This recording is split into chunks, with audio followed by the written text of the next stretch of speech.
communauté La Messe Kizouk, bienvenue à l'église à 2000 ans. C'est l'évangélisation 4.0. Pour Jésus, on like, on commente, on partage, on s'abonne. Et comme je l'ai dit toujours, quand vous voyez ma tête, asseyez-vous bien, restez concentrés parce que j'ai de très bonnes choses à vous dire. Il y a 2 semaines, je vous parlais donc de comment positionner le micro et il y a eu beaucoup de retours positifs donc, sur cette vidéo. Donc continuez à mettre en commentaire des thèmes que vous souhaitez que j'aborde et nous les aborderons. Et la semaine dernière aussi, donc, il y avait donc, des intercessions. Il y a aussi eu beaucoup de retours positifs concernant donc, cette intercession mensuelle devant donc, le Saint-Sacrement, Jésus au tabernacle. Nous allons continuer donc, avec voilà, cette vidéo une fois par mois. Ce sera le dernier samedi du mois. Donc, il y a eu des uns et des autres qui ont posé la question comment faire pour pour déposer les intentions. C'est tout simple, c'est facile. Donc, les mardis donc, lors des lives, donc, vous déposez votre intention et puis à la fin du mois, ce sera porté devant Jésus au Saint-Sacrement. Très bien. Et puis, bon, voilà. Et aussi, lorsque la vidéo du samedi, du dernier samedi du mois apparaît, donc pendant que la vidéo, elle passe, voilà, vous êtes en prière, donc vous pouvez aussi formuler votre intention. Elle sera aussi portée donc, le mois suivant. Je ferme donc voilà, cette introduction. C'était un petit rappel pour donc, passer au thème de ce jour.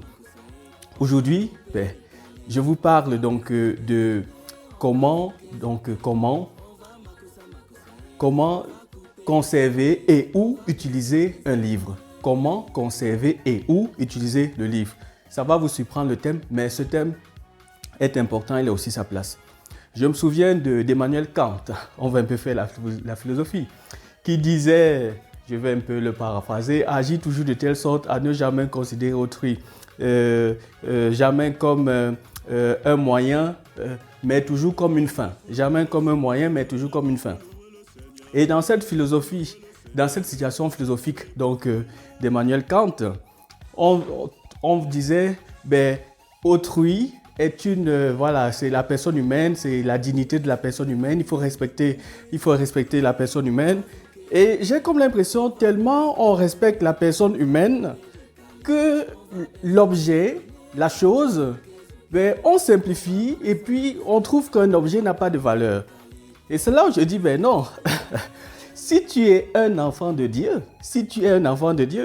tu vas comprendre que des objets aussi ont leur valeur. Et que des objets aussi, peuvent, entre guillemets, je ne vais pas dire qu'il y aura l'âme dans un objet et tout ça, non, mais que des objets vont respirer. Pour ceux, par exemple, qui sont dans le bois, et même si vous n'êtes pas dans le bois, vous savez, quand vous achetez des meubles, quand vous êtes en Europe et que vous achetez des meubles, et quand vous montez les meubles, ou quand la société, par exemple, vient monter les meubles, qu'est-ce qu'on vous dit? On vous dit, même si c'est un lit, même si c'est, voilà, je sais pas, des meubles, voilà, on vous dit, dans 2 semaines, il faudra encore resserrer. Mais pourquoi dans 2 semaines, il faudra resserrer? Mais tout simplement parce que cet objet-là, ça, entre guillemets, ça respire. Je dis bien entre guillemets, ça respire. Si peut-être vous êtes en Afrique, restons dans le domaine du bois, quand vous fixez par exemple une porte, après un certain temps, la porte par exemple aussi prend un certain volume et puis elle ne peut même plus se fermer. Il faut peut-être que le menuisier vienne, qu'il rabote, mais parce que cette porte-là, entre guillemets, ça respire. C'est pour ça que je dis, on ne doit pas tellement, entre guillemets, encenser la personne humaine et ne pas aussi prendre soin des objets. Et quand on parle des objets, j'ai ici donc des livres. J'ai 2 livres. Et je sais que l'introduction a été légèrement longue, mais elle est là pour vous aider à comprendre, voilà, l'importance de prendre soin de la planète. Parce que ces livres, si je prends un exemple, ces livres, Je commence par celui-ci. Donc, le Concile Vatican II. Bon, moi, je l'ai depuis que je suis en France. Je suis en France depuis, ça fait 14 ans. Voilà mon livre, Vatican II. Une belle brique. Voici mon missel romain. Bon, ça, c'est l'ancien. Je n'ai pas le nouveau ici avec moi. Ça, c'est l'ancien.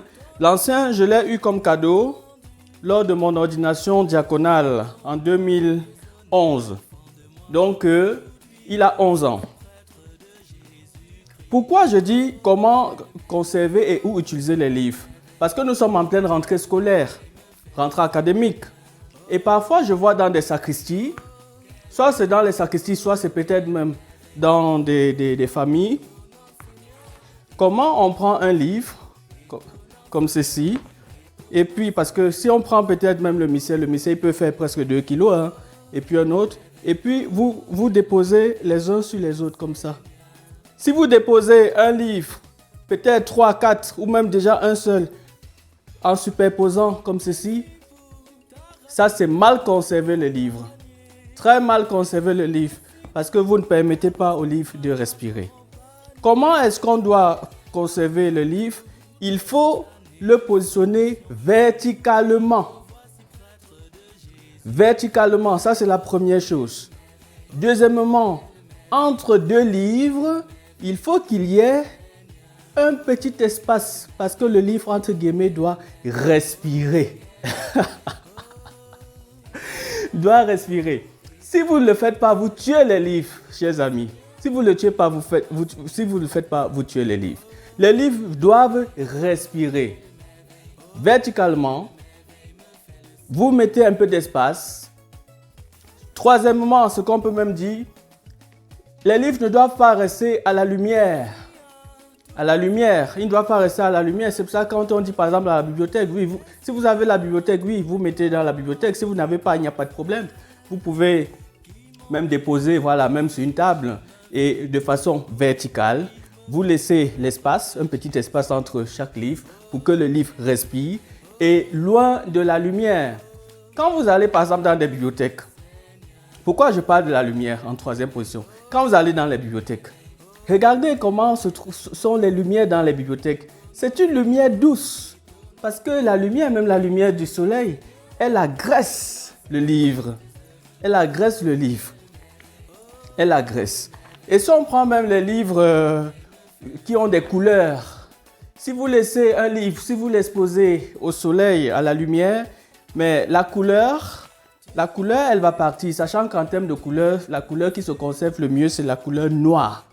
C'est la couleur noire. C'est pour ça que les registres, même les registres de catholicité dans l'église, doivent toujours être rédigés en noir, parce que le noir conserve l'encre. Mais dès qu'il y a, par exemple, des couleurs en rouge et tout, si vous exposez donc à la lumière, voilà, cette coloration partira. Maintenant, en petit 4, j'ai aussi vu parfois, c'est vrai, on dit, voilà, il y a le savoir dans les livres, mais quelqu'un qui, en lisant peut-être un livre, on va casser les coins de couverture, non pas de couverture, mais les pages, on plie et tout ça, on plie. Parfois, même la couverture elle-même est pliée. Mais ce livre, comme je dis, il a 14 ans. Et même quand nous faisons les enseignements le mardi, quand je dis Vatican II a dit que selon Vatican II, mais c'est avec ce livre que je travaille. Et il a 14 ans. Il a 14 ans. Tout simplement. En plus, s'il vous plaît, ne prenez pas l'huile ou le café, vous mettez dans le livre. Non. Pour les marque-pages, au lieu d'avoir peut-être de prendre les pages et puis de plier, de casser les bouts, non. Ayez tout simplement, ici, on a une corde. Tous les livres n'ont pas de cordes, oui, mais pour les marque-pages. Mais vous pouvez prendre des petits post-it. Ici, vous voyez, j'ai par exemple pris mes cartes de visite là. J'ai mis mes cartes de visite et puis j'ai mis... Et là, ça fait que, voilà, le livre peut être entretenu, puis il peut durer aussi longtemps parce que celui-ci, par exemple, Vatican II, ben, le Concile Vatican III, c'est pas demain qu'il qu'il se fera. Donc, on peut encore utiliser ce livre pendant 10 ans, 20 ans. Et même si on vient à Vatican III pour un travail scientifique, il pourra avoir des comparaisons, une étude comparative entre Vatican II, Vatican III et des choses comme ça, même avec Vatican I. Donc, s'il vous plaît, dès aujourd'hui avec cette vidéo, conservez bien les livres. En les utilisant, pensez à celles de ceux qui pourront utiliser après vous. Après vous. Et vous pouvez, si le livre vous appartient, vous pouvez même penser aussi à la couverture. Parce que ce missel, puisqu'il m'appartient, donc j'ai aussi sa couverture. J'ai enlevé juste pour vous montrer. Et ça permet de bien protéger.